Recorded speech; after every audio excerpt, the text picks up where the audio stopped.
എല്ലാവർക്കും സ്വാതന്ത്ര്യ ദിനാശംസകൾ.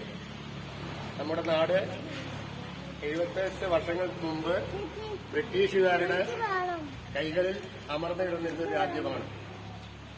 അവര് ആക്കിയിട്ടുള്ള നമ്മുടെ രാജ്യത്തെ ഈ നിലയിലേക്ക് ഉയർത്തിയത് നമ്മുടെ സ്വാതന്ത്ര്യ സമരത്തിൽ പങ്കെടുത്ത് നമ്മുടെ രാജ്യം ജീവൻ പോലും അനേകം ത്യാഗങ്ങളും പോരാട്ടങ്ങളും അടിച്ചമർത്തലുകളും ഒക്കെ സഹിച്ച അനേകം ധീര ദേശാഭിമാനികളുടെ പ്രവർത്തന ഫലമായാണ് നാം ഇന്ന് അനുഭവിക്കുന്ന സ്വാതന്ത്ര്യം. ഈ സ്വാതന്ത്ര്യം കാത്തു സൂക്ഷിക്കേണ്ടത് നമ്മുടെ ഓരോരുത്തരുടെയും കടമയാണ്. നമ്മുടെ രാഷ്ട്രപിതാവായ മഹാത്മാഗാന്ധി അല്ലെങ്കിൽ അറിയപ്പെടുന്നതും അറിയപ്പെടാത്തതുമായ അനേകം ധീരദേശാഭിമാനികൾ അക്ഷീണം പ്രവർത്തിച്ചിട്ടാണ് നാം വിദ്യാർത്ഥിനികളെ നമ്മുടെ സ്കൂളിൽ നിന്നും പോയ നമ്മുടെ ഓൾഡ് സ്റ്റുഡൻസ്, പിന്നെ നമ്മുടെ രക്ഷിതാക്കൾ, ഇതെന്തായാലും വളരെ സന്തോഷമുള്ള ദിവസമാണ്. നല്ല കാലാവസ്ഥ, പിന്നെ കുറച്ചായിട്ട് ഇങ്ങനെയുള്ള ആഘോഷങ്ങളിൽ നമ്മുടെ സ്കൂളിൽ പങ്കാളിത്തം കുറഞ്ഞു വരികയും ഇന്നിപ്പോൾ അത്യാവശ്യം കുട്ടികളൊക്കെ വന്നിട്ടുണ്ട്. അതുപോലെ നമ്മളിന്ന് നമ്മുടെ രാജ്യത്തിന്റെ 78ാം സ്വാതന്ത്ര്യ ദിനം ആഘോഷിക്കുകയാണ്. ഒരു വരിയിൽ നമ്മളത് ഒതുക്കി പറയാൻ പറ്റുന്ന ഒരു കാര്യമല്ല. നമ്മളൊക്കെ ഓർക്കുന്നതിനപ്പുറം ഒരുപാട് കഷ്ടതകൾ, മരണങ്ങൾ, ജയിലിൽ കിടക്കൽ, അങ്ങനെ ഒരുപാട് കാര്യങ്ങളിലൂടെ ഒരുപാട് മഹാന്മാർ നേടിയെടുത്തതാണ് ഈ സ്വാതന്ത്ര്യം. നമ്മൾ പഠിക്കുമ്പോഴാണെങ്കിലും വളരെ ചെറിയ കാര്യങ്ങളിലൂടെ അല്ല ഇത്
സ്വാതന്ത്ര്യദിനം നന്മയുള്ള parents and my dear friends, today is a very special day, Indian Independence Day.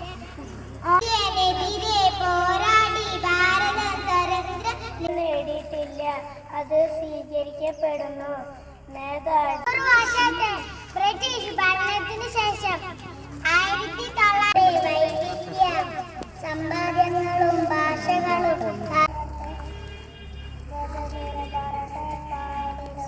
ലോകം മുഴുവൻ ഉറങ്ങുന്ന സമയത്ത് ഇന്ത്യ പുതുജയത്തിലെ സ്വാതന്ത്ര്യം ആഘോഷിക്കുകയാണ്. 1947 ഇന്ത്യയുടെ സ്വാതന്ത്ര്യത്തിന്റെ ചരിത്രം അഭിമാനിക്കുന്നു.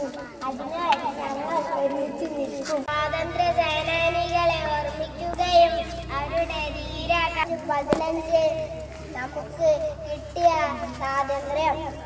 ആഗസ്റ്റ് 15-ന് ഇന്ത്യയുടെ ദേശീയ പതാക ഉയർത്തുന്നു. അന്നേ ദിവസം ജീവൻ ബലിയർപ്പിച്ച നമ്മുടെ സ്വാതന്ത്ര്യ സമര സേനാനികളുടെ വിലപ്പെട്ട സ്വാതന്ത്ര്യ